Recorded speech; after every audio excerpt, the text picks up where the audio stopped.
The knock came at midnight, sharp and desperate, slicing through the quiet of my small apartment like a warning I didn't know how to read. For a moment I lay frozen in bed, heart pounding, staring at the ceiling as if it might explain why the world suddenly felt off balance. When I opened the door, there he stood, my boss, a man who ruled boardrooms and budgets with unshakable authority, now pale under the hallway light, carrying nothing but exhaustion and a truth that would change both our lives forever. He looked at me the way someone looks when pride has finally run out, and in that instant, I understood that whatever was about to happen would never leave me the same. Before the story pulls you deeper, pause for a second. If you believe in kindness, in second chances, and in the quiet moments where humanity shows its truest face, please like this video, comment your thoughts, share it with someone who needs hope, and subscribe to the channel The Kindness Chronicles. Your support keeps stories like this alive and reminds the world that compassion still matters. I had always known my boss as a figure carved from certainty. At work, he was the last voice in every meeting, the one people listened to even when he spoke softly. I was just another employee trying to survive, juggling rent, late bills, and the constant fear of being replaceable. My apartment was modest, a place where the walls had absorbed years of silent prayers and small disappointments. When I let him inside that night, the space felt suddenly too small for the weight he carried. He sat on the edge of the couch as if afraid it might collapse under him, hands clasped, eyes scanning the room like he was trying to memorize safety. What I learned that night, without words being exchanged, was that power is fragile.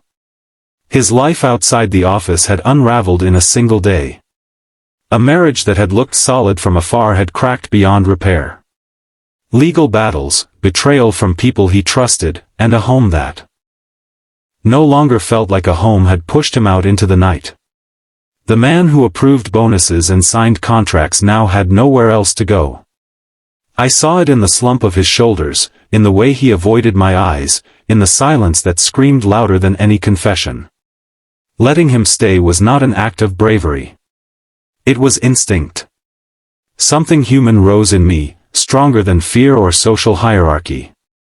I offered him my spare blanket, cleared space on the couch, and retreated to my room, my mind racing. Sleep never came. I lay there listening to the faint sounds of another person breathing in my living room, realizing how thin the line was between stability and collapse. That night cracked something open inside me, a realization that everyone, no matter how high they stand, is only one bad day away from falling. The days that followed were strange and tender in ways I never expected. At work, nothing changed on the surface.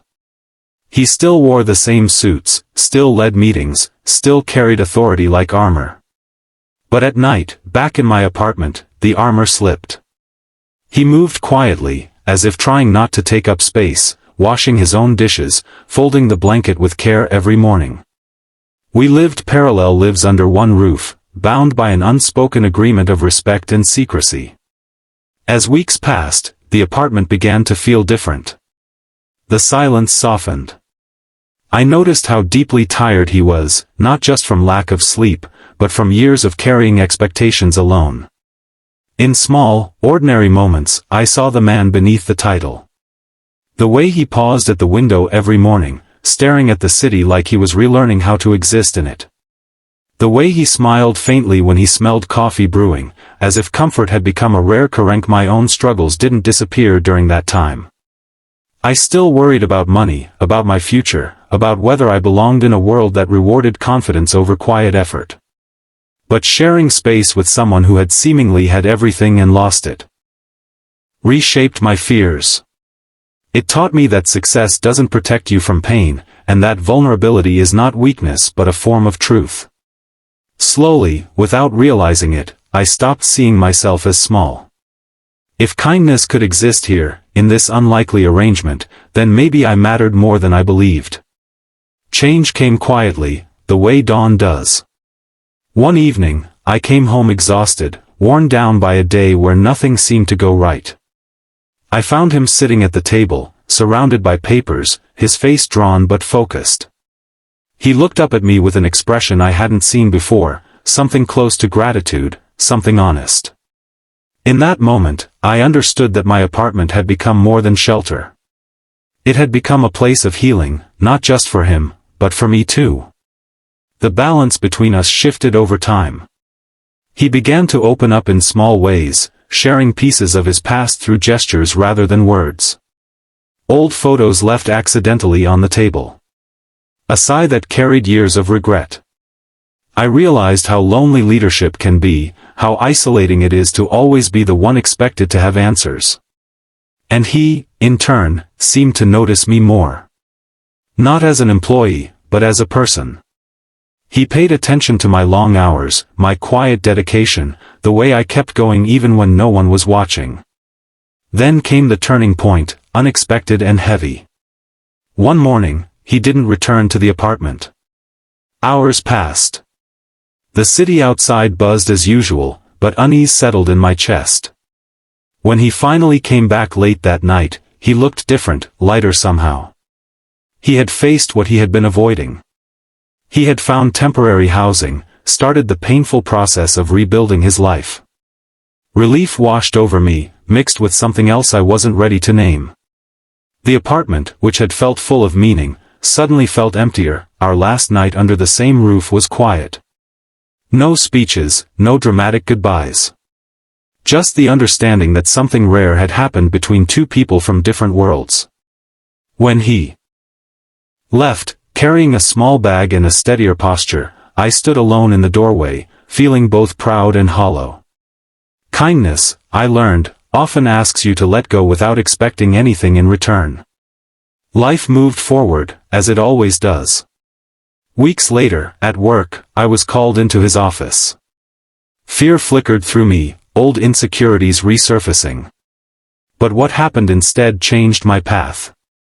He acknowledged my work, my resilience, the integrity I had shown when it mattered most.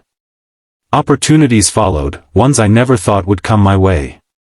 Not as charity, but as recognition. He didn't save me. He simply saw me. Years have passed since that midnight knock, but its echo still lives in me.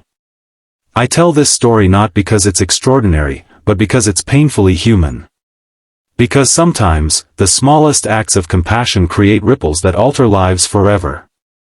I learned that night that kindness doesn't require perfection or power. It only requires the courage to open a door when fear tells you to keep it closed. If this story touched your heart, if it reminded you of a moment when kindness changed something inside you, please take a moment now to like the video, share it, and stay connected with the Kindness Chronicles. Your engagement tells us these stories matter and helps them reach someone who might be standing at their own door, afraid to open it. Before this story ends, we have one special request. Please comment below with the line, "Kindness opened the door," if you believe that compassion can change lives. Let your words be part of the ripple.